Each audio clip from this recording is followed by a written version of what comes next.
Hello दोस्तों, कैसे हैं आप सब। आशा करते हैं अच्छा ही होंगे। आज फिर आप लोगों के सामने एक नया केस लेकर के आए हैं। देख सकते हैं स्क्रीन पर जो आपका वीडियो चल रहा है, किस तरह से पशु को अफरा बना हुआ है, यानी कि ब्लोट का केस इसे हम लोग कहते हैं। देसी भाषा में आड्रा भी कहते हैं या पेट फूलना भी हम लोग इसे कहते हैं। ये कई कारणों से होता है। पशु के पेट में गैस भर जाता है और वो गैस कई बार ज़्यादा कई बार कम होता है, इसे हम अफरा कहते हैं। अफरा जो होता है वो जो गैस अमोनियम यानी कि CO2 मीथेन गैस बनती है। इनका अगर लक्षण आप लोगों को जानना होगा तो कई पशु को इनका जो लक्षण प्रॉपर नज़र आएगा आपके सामने कि पेट में दर्द होगा, लक्षण आता है, पशु बेचैन रहता है, उठता बैठता है और पैर पटकता रहता है। जब ये समस्या ज़्यादातर होती है तो छाती पे वजन पड़ती है, यानी कि डायफ्राम डायफ्राम हम लोग जिसे बोलते हैं उस पर दबाव पड़ता है और पशु को सांस लेने में जो है तकलीफ होती है। इसमें पशु का जो मौत होती है वो लगभग 5% होती है, यानी कि एक समय 5% दर्द जो है इस बीमारी में मौत होता है पशु का। वो सांस लेने में जो तकलीफ होती है उसी की वजह से ये मौत होता है। सांस लेने में जो तकलीफ होती है उसी के कारण ये मौत होता है।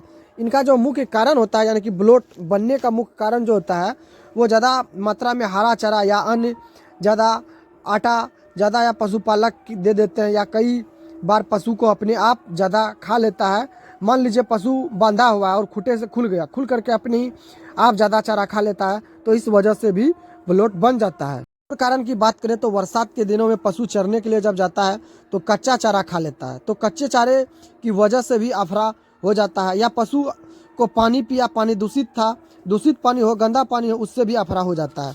तीसरी बात जो आती है आप लोगों के सामने निकल करके जो अफरा का जो ये भी एक कारण आप लोगों के सामने बता देते हैं। कई बार पशुपालक भाई क्या करते हैं, खान पान में जो पशु के खान पान होते हैं उसमें तुरंत बदलाव कर देते हैं, यानी कि पहले कुछ दे देते हैं, पहले कुछ और खिलाते रहते हैं और एकाएक जो उनका खाना को बदलाव करते हैं, जैसे चारा चेंज किया जाता है या बाट को चेंज किया जाता है, उसमें बहुत बदलाव हो जाता है। एकदम से बदलाव होने से भी अफरा आपके पशु के मतलब पेट में हो जाता है। पेट के परजीवी के दूसरा एक और लक्षण है आप लोगों के सामने बता देते हैं। एक और कारण होता है अफरा का, पेट में जैसे परजीवी के वजह से भी कभी कभी अफरा हो जाता है। और जो कारण एक और आता है वो होता है हर्निया एक बीमारी होती है जिससे पेट खिसकना जिसे हम पेट खिसकना कहते हैं, उस बीमारी से भी पशु को अफरा होता है। अगर इस तरह से आपके पशु को हो जाए तो आपको घबराना नहीं है। अगर आपके पशु को ज़्यादा हो जाता है तो उपचार के लिए आपको कम अफरा की शिकायत में पशुपालक घर पर भी इस स्थिति में इलाज कर सकते हैं, उसमें ठीक कर सकते हैं। या ज़्यादा अफरा होती है तो उस समय अगर आप पशु चिकित्सक को फ़ोन करते हैं, जब पशु चिकित्सक को आने में लेट हो तो आप इस तरह का जो है अपने घर से भी घरेलू इलाज पशु को कर सकते हैं पशुपालक भाई। जैसे आपको पहला काम क्या करना है, अगर ज़्यादा अफरा है पशु को तो आपको जो है पशुपालक को पशु को बैठने नहीं देना है, घुमाते रखना है और उससे खड़ा रखना है और मुंह में या किसी भी तरह की लकड़ी को चबाए और लकड़ी को पीछे लगा करके बांध दे, ताकि जिससे पशु को बांध दे, जिससे मुंह का जो उसका खुला रहेगा उससे हवा उनका बाहर निकलेगा। और जो आपको बात बताने वाले हैं, तारपीन का तेल 50 ml, सरसों का तेल 500 ml, हींग 50 ग्राम लेना है। इन तीनों को आपको पानी के साथ मिक्स करके अच्छे से पिलाना है ताकि उनके फेफड़े में पानी न जाए। अगर पिलाने वाले जो अनुभवी आदमी हैं उनसे आपको पिलवाना है, नहीं तो एक समस्या और भी खड़ा हो सकता है। अच्छे तरीके से उनको पिलाना है।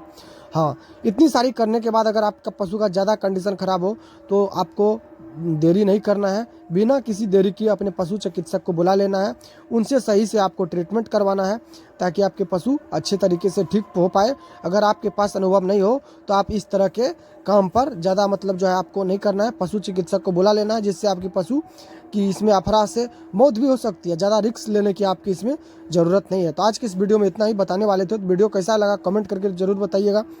अगर आपके पास किसी भी तरह का कोई भी कंडीशन फंसता है तो उसके बारे में भी कमेंट करके बताइए, हम लोग ज़्यादातर उसके बारे में सोचेंगे। तो चलिए फिर मिलते हैं नया वीडियो में, तब तक के लिए धन्यवाद। जय हिंद, जय भारत।